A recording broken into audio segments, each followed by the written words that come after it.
शिक्षा मित्र लंबे समय से संघर्षरत थे।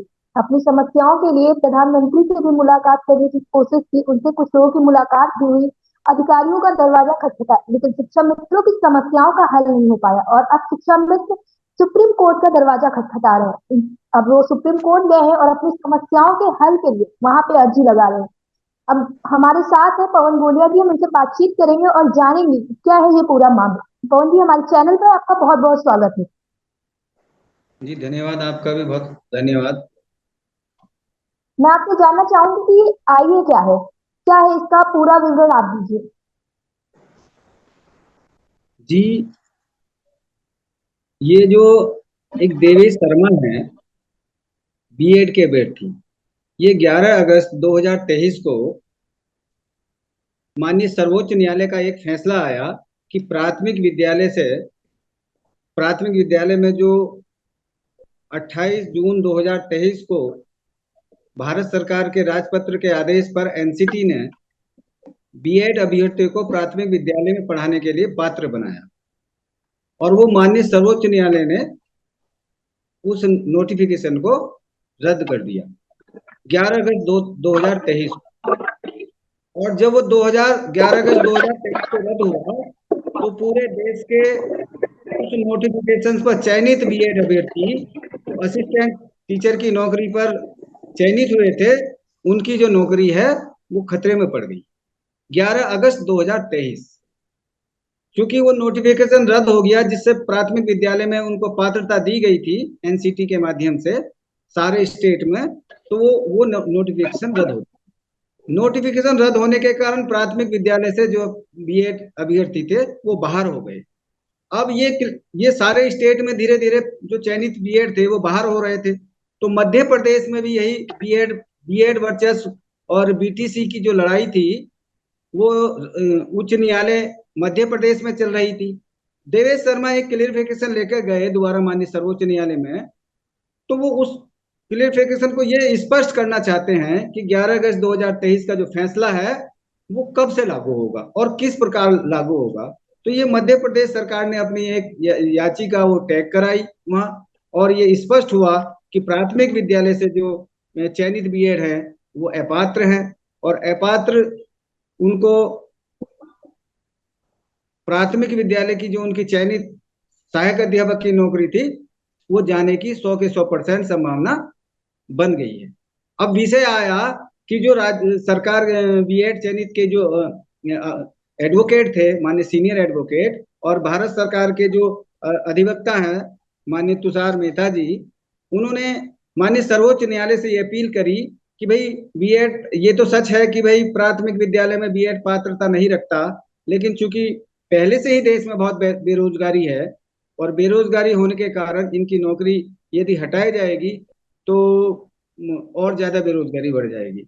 तो इनके आधार पर यदि ये चयन चयन हो गया है तो कोई क्या बीच का रास्ता निकल सकता है, क्या इनमें कोई नियमों में शिथिलता बढ़ती जा सकती है, या अनुच्छेद 142 का लाभ इनको मिल सकता है। इस विषय पर जो है माननीय सर्वोच्च न्यायालय से अपील की।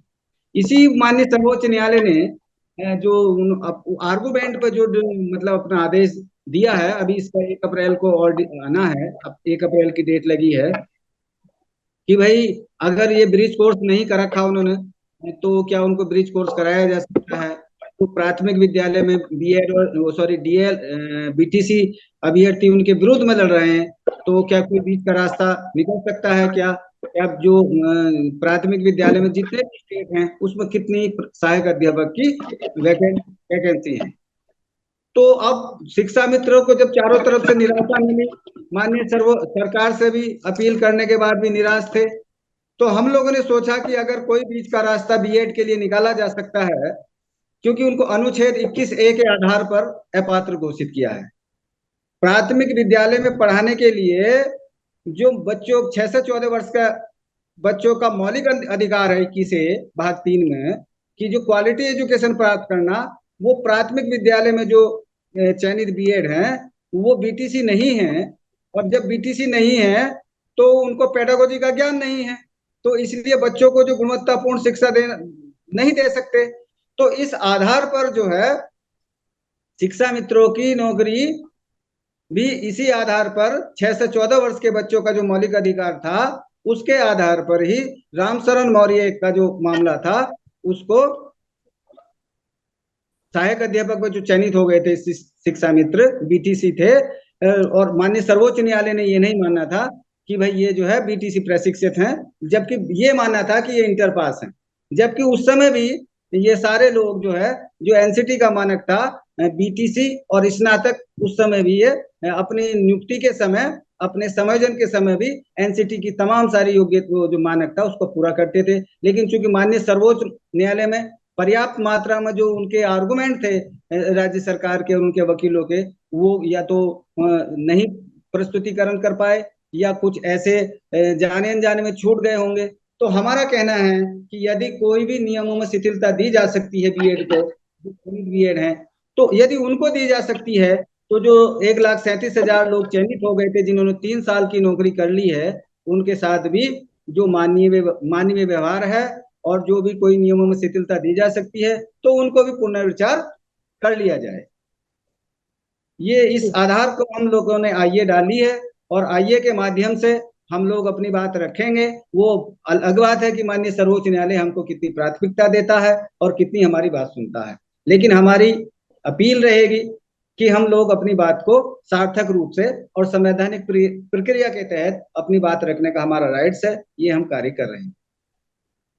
शिक्षा मित्र लंबे समय से संघर्षरत थे, इनकी काफी सारी परिस्थितियां थी जिनसे अभी तक वो निकल नहीं पा रहे, तो शिक्षा मित्रों को ये भी कहना चाहिए आईए का जो प्रभाव है वो नकारात्मक न पड़ जाए, इस पर आप क्या कुछ कहेंगे? नहीं नहीं, आईए का नकारात्मक प्रभाव तो बिल्कुल भी नहीं पड़ेगा।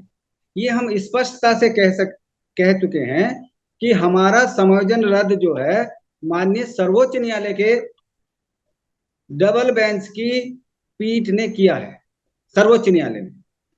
और सर्वोच्च न्यायालय को यदि कोई एविडेंस, तथ्य सही समय पर उपस्थित नहीं हुए और कोई जाने अनजाने में कोई आदेश ऐसा हो गया है जिससे जनता का अहित हो सकता है या बहुसंख्यक लोगों का अहित हो गया है, तो आप दोबारा से उसके लिए अपील कर सकते हैं और सही साक्ष्यों के रूप में उनको प्रस्तुत करते हैं। तो माननीय सर्वोच्च न्यायालय को अपने अधिकार का जो संशोधन करने का राइट्स है। अगर वो बेंच नहीं कर सकती तो अपनी जो सीनियर बेंच है उनको ट्रांसफर कर सकती है और माननीय चीफ जस्टिस के लिए भेज सकती है। ये माननीय सर्वोच्च न्यायालय के राइट्स हैं। हमारा समायोजन जो है राज्य सरकार ने नहीं रद्द किया। हमारा जो समायोजन था, जो हमारी नियुक्ति थी, वो माननीय सर्वोच्च न्यायालय ने किया है। तो इसलिए हम माननीय सर्वोच्च न्यायालय से ही अपील करने के पक्ष में हैं और उनसे ही निवेदन करेंगे कि इसमें थोड़ी सी शिथिलता बरतते हुए और जो भी नियम है हमारे को पुनर्जीवित किया जा सकता है, क्योंकि हमारे बहुत सारे साथी हमारे इस दुनिया को छोड़कर, इस दुर्घटना के कारण दुनिया को छोड़कर चले गए हैं। और जो बीच का रास्ता भी निकाल दें, तो जो अगर हम अपनी बात को सार्थक रूप से कहेंगे नहीं तो हमारी सुनेगा कौन? और तो इसके लिए राज्य सरकार से तो हमारी कोई लड़ाई है ही नहीं है। राज्य सरकार से हमने अपनी मांग की थी, उनके अधिकारियों से निवेदन किया था कि हमारा जीवन बहुत अच्छा नहीं बीत रहा है, हम अल्प मानदेय में शिक्षण कार्य कर रहे हैं।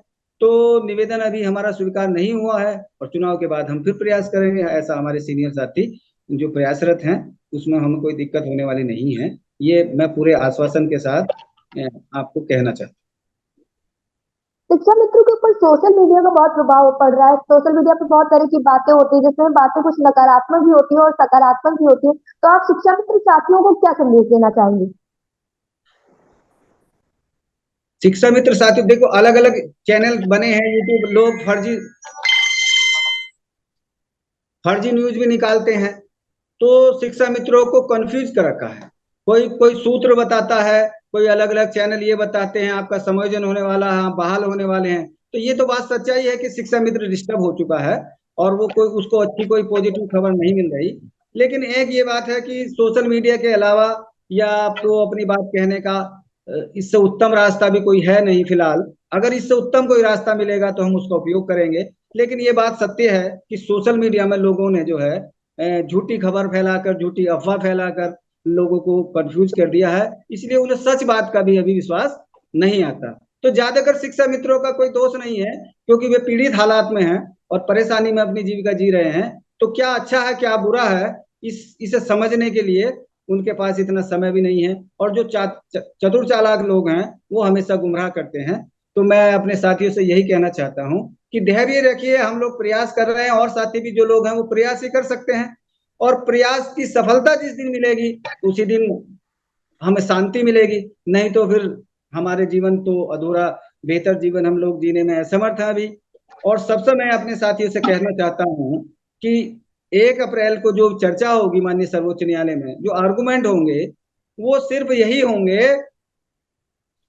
कि अनुच्छेद 21A का जो भाग 3 है, वो 6 से 14 वर्ष के बच्चों को जो गुणवत्तापूर्ण है, क्वालिटी एजुकेशन शिक्षा राज्य दे, ऐसे शिक्षक की नियुक्ति करनी है।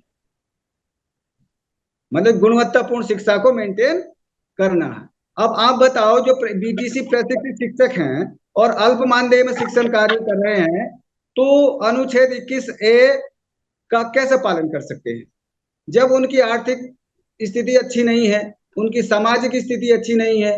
तो जब उनकी आर्थिक स्थिति खराब होगी, सामाजिक स्थिति खराब होगी, तो मानसिक स्थिति तो ऑटोमेटिक खराब होगी। तो ऐसे शिक्षक क्या बच्चों के मौलिक अधिकार को जो मेंटेन कर पाएंगे? तो इसका जिम्मेदार कौन है? क्योंकि शिक्षक तो पर्याप्त मात्रा में प्रशिक्षित है, उसने बीटीसी की है, उसने अपना MA BA और उससे जितने भी एनसीटी की गाइडलाइन है उसका स्टैंडर्ड को मेंटेन किया है। तो शिक्षक की कोई जिम्मेदारी नहीं है। अब जिम्मेदारी है राज्य सरकार की।